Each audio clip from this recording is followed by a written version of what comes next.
Ranking the X-Men films. Let's get into this because there's quite a lot of them. 14 to be exact, because like fuck am I getting into New Mutants? Okay, so why in the year of our Lord 2026 am I ranking the X-Men films? A franchise that finished nearly 2 years ago. Well, me and my friend Ed recently found out that our friend Alfie had only seen 4 out of the 14 X-Men films, and we obviously thought that this was unacceptable, so we sat him down and made him watch all of these with us, sort of as revision for Avengers Doomsday at the end of this year. Now we know that the X-Men are returning. Anyway, this is a lot of yapping from me, so I'm going to shut up and let me from yesterday get on with it. We're going to start at the bottom, go up, obviously. Can't exactly ruin the video starting out with the best one first. So in 14th place, we have X-Men Origins Wolverine, and that is all I'm saying about it.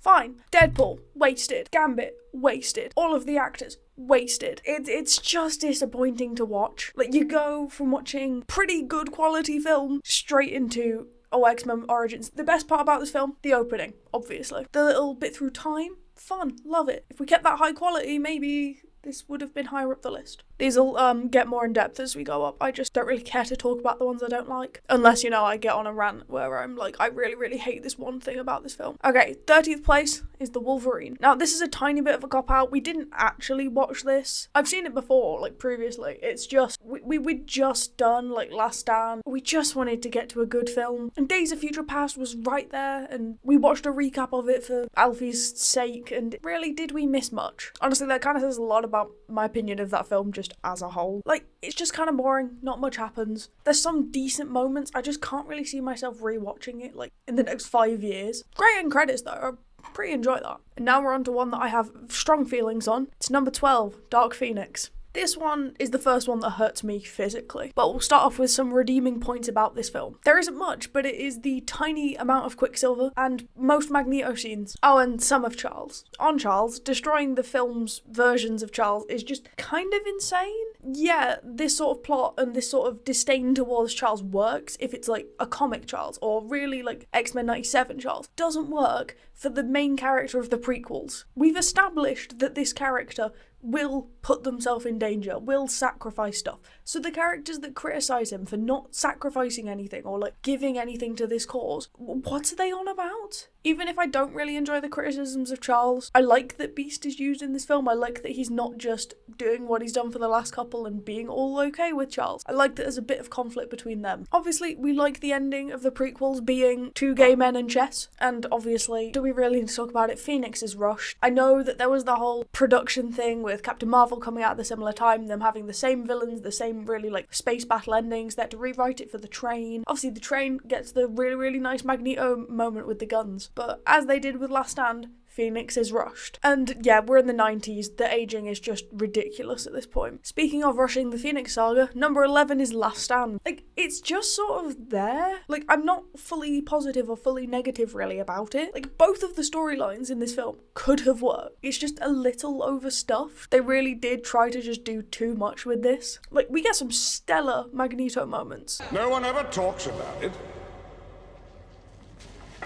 They just do it. Ian McKellen is amazing as usual, like, especially around the cure and, like, his responses to people on it is amazing. Bit shitty that he, ditched Mystique, but we move. One of the biggest crimes this film commits is doing Cyclops that dirty, and again, Phoenix feels rushed, and it feels like they're treating it like the end point when it really isn't. It's one of the first big X-Men storylines, like, there's so much that they can use afterwards.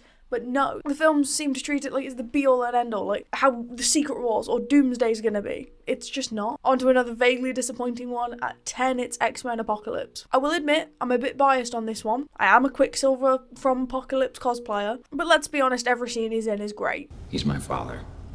What? Him and my mom, they did. No, I know, but... Still annoyed he never told Magneto about being his kid, but we're fine. We're past that. It was 10 years ago. We're fine. I'm here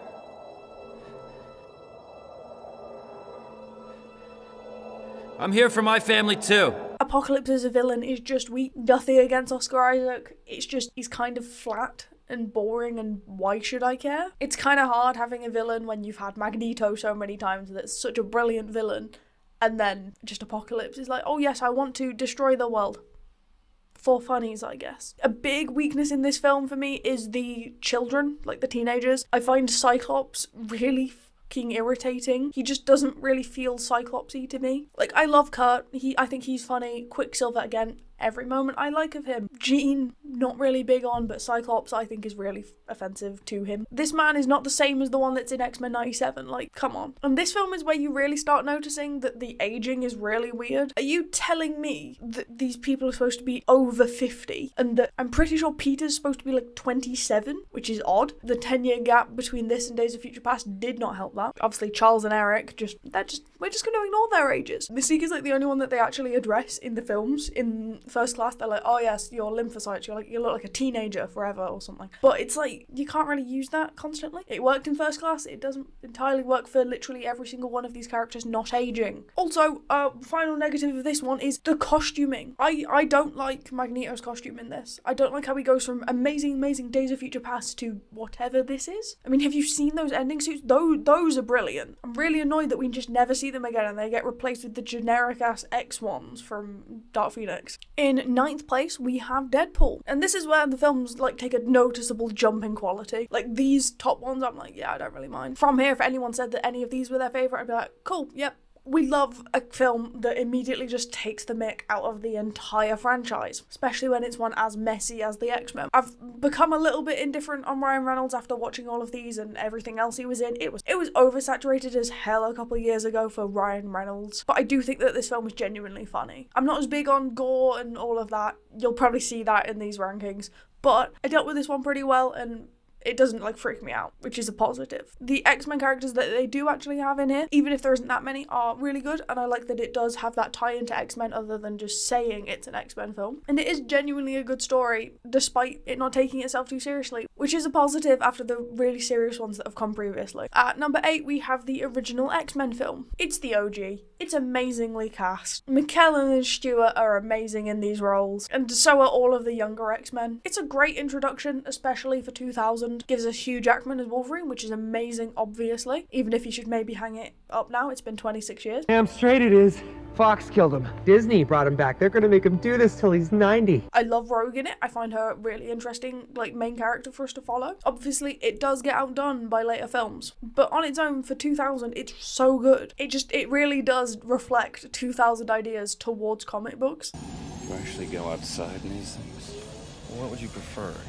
Yellow spandex? As do, well, most 2000 superhero films. The original X-Men film is just really, really fun to watch. On 7th place, which is Deadpool 2. Now, I think it is controversial that I've put Deadpool 2 above Deadpool 1. It's been a while since I've watched other rankings of these films, so I think that one's a bit of a controversial point. They're pretty close. As I am a Marvel enjoyer, I just enjoy the references and the little bit more of an expansion that we get from this one. Obviously, after the success of the first one, they got to have more X-Men and more of a connection to the universe. I love that we get a live action Cable. Josh Brolin was brilliant in that, as well were the jokes that got made from it. I think the multiple death scenes is really fun. And of course there's a Quicksilver cameo, and the other guys I guess as well, even if this does mess up the timelines even more than the prequels ever could have imagined. Those sorts of jokes are why we have the Deadpool films, to take the mick out of how awful the timeline in this franchise was. Wade, as usual, is brilliant, get some good character moments in there too. And I really like the action in this one. I do always forget that they have Bill Skarsgård in this, in X-Force. All of the cameos, really, that they got for this film, and especially in X-Force, I find really enjoyable. In 6th place, it is Deadpool and Wolverine. It's just good fun, isn't it? Yeah, the plot isn't perfect, and by this point I was kind of getting sick of Ryan Reynolds, but it's fun. All the cameos are great, and of course, hits a lot harder after watching all of these films in succession. I mean, I remember the Chris Evans fake out in cinema, and Cavalry, and it was so fun to see those two especially. Obviously, Channing Tatum, as much as I don't think he's my Gambit, I like that he got to have his moment after waiting for years. Paradox is a personal highlight of this film for me. I genuinely think he's one of the funniest parts about it. And in this instance, I am the Mercy Killer. And it's just a perfect ending for the X-Men films, for Fox Marvel properties in general, with I think most of them actually getting some representation in some form. And no, we're not addressing Doomsday right now. We're not talking about how I think it's a really bad idea to bring all those X-Men back. Anyway, on to the 5th spot, which goes to Logan. Now, I know that this is a lot lower for me than it is for a lot of people. It is just I struggled to watch it a bit. This is the one out of this list that I was watching for the first time, as unfortunately I wasn't old enough to see it in cinemas and didn't have too much of an interest. Now, it's not really my taste, the violence, all of that, the like slight gore elements, just not for me, but I can admit it's very good and I can see why so many people like it. Now you may be asking, how can I deal with the Deadpool trilogy and not Logan? But like, you can't really compare them. Deadpool's so much more cartoony than realistic, gritty Wolverine. Looking past all that, I think that this is a brilliant film. Taking it largely away from the canon, both in timeline and really character, in order to tell its own story, is brilliant. I love Hugh Jackman in it and Patrick Stewart because of course they're amazing as usual. X-23 does add a little bit of a fun edge to a more darker film, as well as getting some dark and serious moments herself, and it adds that little bit of humanity that Logan clearly needed. I also really loved Stephen Merchant in it because why wouldn't I? It's Stephen Merchant, and it's a good end for Logan and Hugh in this role. As much as I do enjoy Deadpool and Wolverine, I understand why people were upset about it at the beginning. But I do think the way that they brought Wolverine and Hugh back for Deadpool and Wolverine was pretty tasteful, and does leave this film on its own to have its own bit of a legacy, even if the corpse does get a bit desecrated. Okay, in fourth place we have X2. Now this one I think is also at the top of a lot of people's lists, but at this point they're just all so good. It's literally everything good about the first X-Men film, but turned up to 11. Obviously it's a great opening scene. We have Nightcrawler in the White House, which is just tiers above anything in the first film. I really do enjoy the teen storyline, which is more than can be said for Apocalypse. The whole coming out that Bobby has is amazing, and it's nice to see that there's 3 very distinct teenager characters that do go in different directions, and you can see why they do, instead of it just being all because. Magneto's escape is iconic for a reason. Before I'd even seen it, I knew that scene. And I do really like Jean in this, even if I'm not really fond of where it goes in Last Stand. It is kind of disappointing that the sacrifice goes nowhere character-wise for most people, especially Scott, given that they just kill him. But that end is probably my favourite Jean moment. Now we're on to third place, which is Days of Future Past. The new and old put it together is just so good. It's so nice to see those two worlds come together. They mix it well, they get the balance pretty good. Obviously they have Logan for the first time with the younger characters, but it doesn't feel too forced, and it doesn't feel like he takes away from any of their stories, because they clearly do have an ongoing character interactions and ongoing story, and he does facilitate it. He doesn't interfere too much or feel out of place. Comparing the two castings for Trask is obviously always going to be funny. Unfortunately, Alex only shows up for like 2 seconds. Could have had a bit more of him. I love all of the prequel characters, and for once they almost look the right age. We've got Quicksilver being introduced, my boy.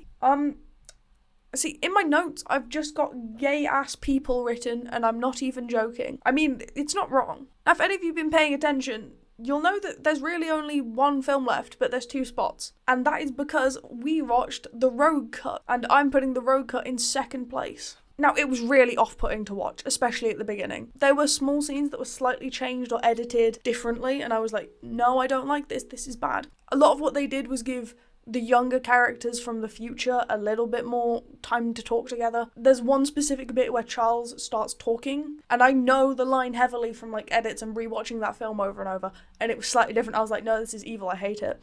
But I do think that the changes it makes are for the better. They kill Bobby, which was shocking. I did not expect him to die until like the end, if at all. And giving the characters in the future something to do other than just defend against Sentinels was really what they should have done, because that film is very heavy on the prequels. I love Rogue being added in and addressed. It really does work for the plot, even if it messes with the Cure stuff. But let's be honest, none of us really were that interested in the Cure being permanent. And if you haven't seen this version, I genuinely just recommend going and watching it, even if it is just for the experience of it. And I'm pretty sure it doesn't even add that much screen time. I think it's like 15 minutes. And that means you all know what is coming next. It's obviously X-Men First Class. It's just perfect. I'll admit, I'm somebody who loves anything Matthew Vaughn does, but it's not exactly a controversial statement to say that his films are good. I love the 60s vibes. I love the costuming, especially Eric's, where he feels really Bondy with loads of different outfits for like every scene he's in. And obviously Michael Fassbender is chewing it. Taking Logan out and putting Charles and Eric at the center is perfect. They're focusing really on their relationship. You can really see that these characters are Stewart and McKellen's versions, just younger. You can tell that this is definitely where they came from. It feels correct. Obviously, the First Class lineup itself is not the lineup from the comic, but they're all really fun. even if they kill a character that can't be killed. And I think it's a really funny film, even if one of the best jokes does get cut. I'm also going to sound cringe as hell, but it's got a banger of an end credit song. Now, I'm not saying it's a perfect film, but it's fun, it's stylized, it's got great characters, humour, and some good action scenes. Alright, that is my ranking for the X-Men films. If you'd like to leave your ranking in the comments, that would be really good. If you would, while you're there, might as well subscribe and like. I'm trying to hit 100 subscribers, and I'm trying to work on having more content a bit like this as well. So, if you'd like to see more lists and whatever my opinions are on Marvel or just general nerd topics, maybe subscribe. Anyway, thank you for sticking around this long. I'll see everybody hopefully in the next one. I'm trying to get these out semi-weekly, so shouldn't be too long, and I will see everybody next time. Goodbye.